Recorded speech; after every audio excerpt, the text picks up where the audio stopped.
It looks like I killed somebody in here. So I thought it'd be great to just put water in it, reconstitute it, it'll come right out. It did, it came out all over me. Now I know what that color looks like. It looks like that. And I didn't kill him.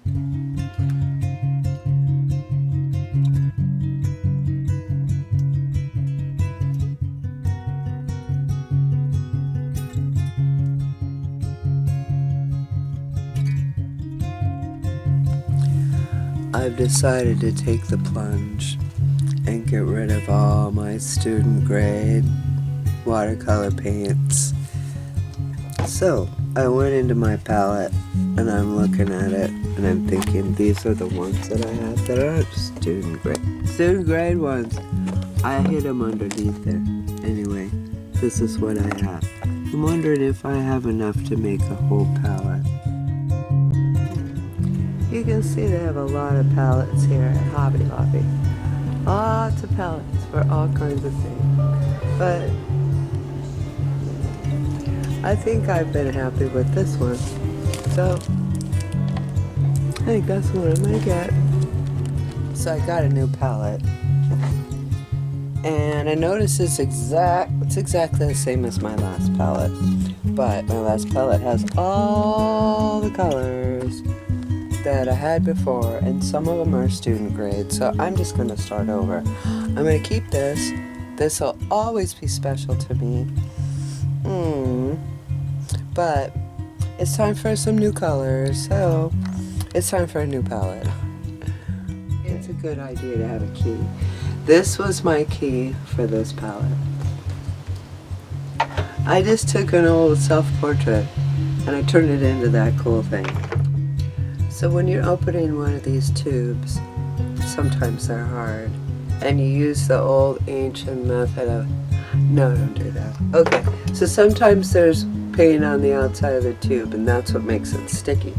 So what you do is you just stick it in your water. Dirty water. Okay, clean it off. Oops. Now I usually put a little drop of water on the top before I put it on. So this is clean now, and I'm going to put the lid back on. And that's how you put them away. You put them away properly so they don't get dried out on the lids. And you have to make sure they'll dry out. But then what you do is you can always reconstitute it. You have to cut open the thing and reconstitute. It's a mess, you saw. Here's my palette. There's only Winston Newton, Daniel Smith, and M. Graham on this palette. And from now on, I'm going to go only with the good colors, the good paints, the paints that they have to put behind a lock and key because they're afraid you're going to steal them. Those are the kind I want in my palette. This was an old painting that I had. I did that, didn't like it. I put a hummingbird, didn't like it. I had it in there, so I like it as a key. It's pretty as a key, but as a hummingbird by itself, it needed something. So I turned it into a key. So I'm going to start with the yellows.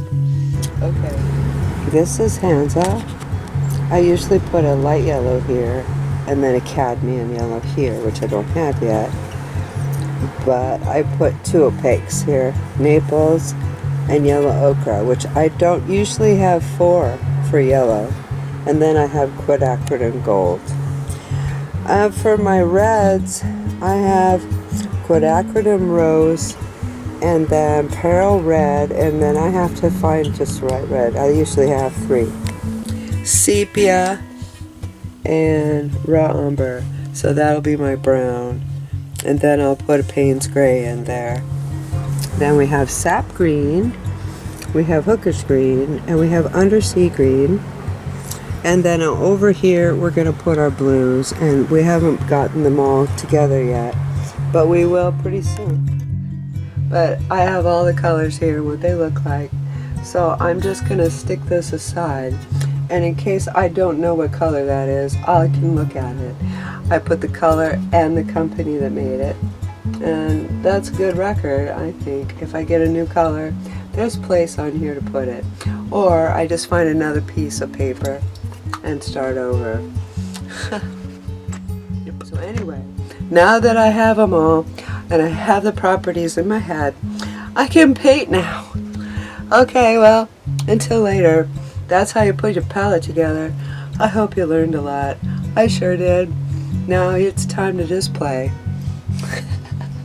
I hope you find your yeah. Until later, I'm going to work.